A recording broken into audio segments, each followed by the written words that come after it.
Hello दोस्तों, स्वागत है आपका इस वीडियो में। इस वीडियो में हमने आपके लिए लाए हैं बहुत सारे इम्पोर्टेंट फार्मूला। आपके लिए इस वीडियो में बहुत सारे इम्पोर्टेंट फार्मूला लाए हैं जो कि मैथ बनाने में आपको जुनून जोश खरोश दिलाएंगे। ये सब याद रहेंगे तभी तो आप क्विकली बना के सर को दिखाओगे या बना के हमें जवाब दोगे। सो गाइज ध्यान दो कि इस वीडियो में क्या हम आपको इम्पोर्टेंस और क्या इस वीडियो का महत्व है वो अंत तक देखने के बाद मालूम चलेगा। तो अब यहाँ ध्यान देना है, फॉर्मूला सब लिखा हुआ है ए प्लस बी का होल स्क्वायर, वो तो याद ही होगा। A square plus B square plus 2ab, A minus B का होल स्क्वायर क्या होता है A square plus B square minus 2b, ऐसे सेम लिखा हुआ है। उसके बाद आता है ए प्लस बी का होल क्यू, यहाँ स्क्वायर था यहाँ होल क्यू आ गया तो A cube 3a square B 3ab square plus B cube, वैसे ही सेम ए माइनस बी का whole cube A cube minus 3a square B plus 3ab square minus B cube, वो ऐसे सेम।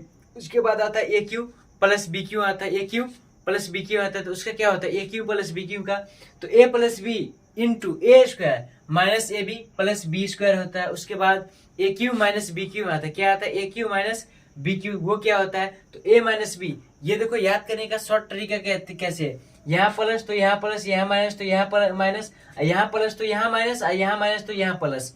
ये trick है, ये समझना है। ये देखिए यहाँ माइनस तो यहाँ माइनस, यहाँ प्लस तो यहाँ प्लस, लेकिन यहाँ प्लस तो यहाँ माइनस, यहाँ माइनस तो यहाँ प्लस। ये समझ में आ गया। तो A minus B into A square plus A B plus क्या होगा बी स्क्वायर होगा, क्या होगा प्लस बी स्क्वायर होगा।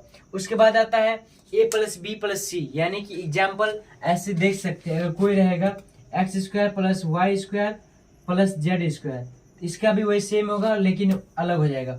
A square plus B square plus C square, वो किसका फॉर्मूला होता है A plus B plus C का होल स्क्वायर क्या होता है A square plus B square plus C square plus 2ab plus 2bc plus 2ca plus 2ca। I hope ये समझ में आ गया होगा। उसके बाद आते हैं हम क्षेत्रमिति के फॉर्मूला, किसके क्षेत्रमिति। अभी ये है और बताएंगे ये क्षेत्रमिति है, यानी कि बेसिकली ये कौन रेक्टेंगल यानी कि आयत, वर्ग, वृत्त और क्या त्रिभुज, इसके क्षेत्रफल के बारे में हम जानेंगे। तो क्षेत्रफल परिमाप विकर्ण कैसे निकालेंगे तो उसका फॉर्मूला भी जानकारी होना चाहिए। फॉर्मूला आता है, सॉल्व करने आता है, आप इजीली सॉल्व कर सकते हो। तो यहाँ ध्यान देना, आयत, आयत में लंबाई और चौड़ाई होता है। आयत में लंबाई और चौड़ाई, ये बोर्ड आपको नजर आ रहा होगा, ये भी एक आयत ही का शेप है, ये भी एक आयत ही का शेप है। तो इसमें लंबाई और चौड़ाई इंपोर्टेंट होते हैं। तो आयत के क्षेत्रफल का फॉर्मूला होता है लंबाई गुने चौड़ाई, क्या होता है लंबाई गुने चौड़ाई होता है। आयत का परिमाप का फॉर्मूला क्या होता है 2 इंटू लंबाई प्लस चौड़ाई होता है, क्या होता है 2 इंटू लंबाई प्लस चौड़ाई। आयत का विकर्ण क्या होता है तो वो इंपोर्टेंट है, ऐसे वो ज्यादा नहीं आता है लेकिन रेयर केस में पूछ सकता है। रूट अंडर एल स्क्वायर यानी लंबाई स्क्वायर प्लस चौड़ाई का होल स्क्वायर। उसके बाद आता है वर्ग, क्या आता है वर्ग, तो वर्ग माने होता है, वर्ग का इंग्लिश होता है स्क्वायर। वर्ग में चारों भुजा आपस में बराबर होता है, क्या होता है उसमें चारों भुजा आपस में बराबर होता है। तो वर्ग का क्षेत्रफल होता है भुजा स्क्वायर, क्योंकि ये देखो क्षेत्रफल निकालना तो ये भुजा और ये भुजा गुना करेंगे, ये भी भुजा तो क्या आ जाएगा भुजा स्क्वायर।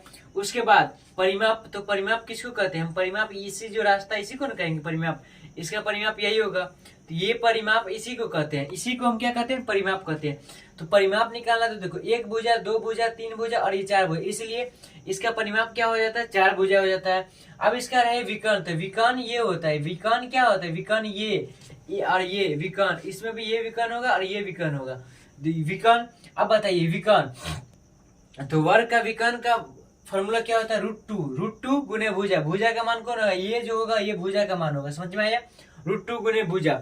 उसके बाद क्या आता है क्षेत्रफल आता है, उसके बाद आता है सर्किल यानी वृत्त आता है। अब वृत्त में कुछ इंपोर्टेंट होते हैं। अब देखो वृत्त में क्षेत्रफल और परिमाप, वृत्त में विकर्ण नहीं होता, वृत्त में कोई विकर्ण नहीं होता, समझ में आया। उसमें व्यास होता है, उसमें क्या होता है व्यास होता है। वृत्त में क्या हो सकता है ये जीवा हो सकता है, आए समझे। तो देखिए अब ये वृत्त समझते हैं, दिस इज अ सर्किल, ये क्या है वृत्त है, ये उसका केंद्र, ये क्या है केंद्र है।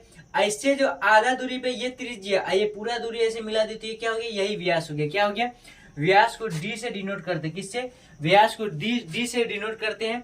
और देखो आधा, तो आधा वो त्रिज्या होता है। तो वृत्त का जो क्षेत्रफल होता है पाई आर स्क्वायर होता है। अब यहाँ पे पाई आगे नया वर्ड, पाई के आगे वो नया वर्ड, तो पाई का मान होता है 22/7, पाई का मान क्या होता है 22/7, यहाँ देखो लिखा हुआ पाई का मान 22/7 लिखा हुआ है। उसके बाद तो क्षेत्रफल निकालने के लिए पाई आर स्क्वायर, तो आर आर क्या आएगा, तो उसका जो वृत्त का होगा ना वृत्त का ये त्रिज्या, तो वही त्रिज्या को आर से डिनोट करते हैं, वही आर। वृत्त का जो क्षेत्रफल होगा पाई आर स्क्वायर होगा। वृत्त का परिधि क्या होगा, तो वृत्त का परिधि 2 पाई आर। क्यों, देखो वृत्त का परिधि 2 पाई आर होता है, 2 पाई आर 2 पाई आर 2 पाई का मान यहाँ पे क्या डालोगे 22/7, आर का मान जो होगा वो डाल लोगे। उसके बाद आता है त्रिभुज, क्या होता है, उसके बाद आता है ट्रायंगल, क्या आता है, ट्रायंगल होता है। उसका ट्रायंगल में ये होता है कि यहाँ ध्यान दो, ये ट्रायंगल है ना, इसमें एक शीर्ष होता है, क्या होता है, ये शीर्ष, ये जिसपे गिरता है वो क्या होता है, जिसपे गिरता है वो होता है आधार, क्या होता है, आधार। एक त्रिभुज में 3 शीर्ष हो सकते हैं। अब बताओ, यहाँ से गिराएंगे तो ये शीर्ष, ये आधार, यहाँ से गिराएंगे तो ये शीर्ष और ये आधार, तो यानी कि एक त्रिभुज में कितने शीर्ष हो सकते हैं, एक त्रिभुज में 3 शीर्ष हो सकते हैं। तो त्रिभुज के क्षेत्रफल का फॉर्मूला क्या होता है, 1/2 गुने आधार गुने शीर्षलम, 1/2 गुने आधार गुने शीर्षम। यहाँ देखो लिखा हुआ है, लिखा हुआ ना 1/2 गुने आधार गुने शीर्षम लिखा हुआ।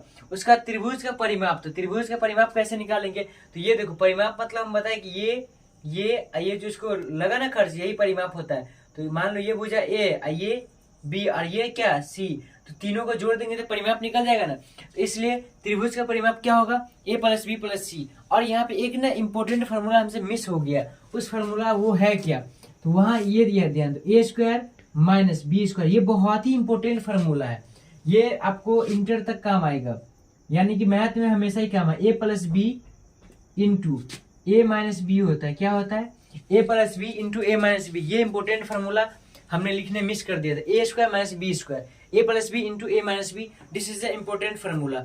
सो गाइज, आपको इतना फार्मूला हमने बताया, आपको आया समझ में, और ये सब इम्पोर्टेंट है, वेरी वेरी इंपॉर्टेंट है आपको मैथ सॉल्व करने के लिए। उसके बाद हम आपको ट्रिगोनोमेट्रिक, नेक्स्ट वीडियो में ट्रिगोनोमेट्रिक का ही फार्मूला बताएंगे, ट्रिगोनोमेट्रिक का पूरा फार्मूला बताएंगे, sin x cos x सबको बताएंगे, और भी फार्मूला है उसको भी बताएंगे, पर वो हम आपको नेक्स्ट वीडियो में बताएंगे। थैंक यू फॉर वॉच, अब नाउ स्टार्ट।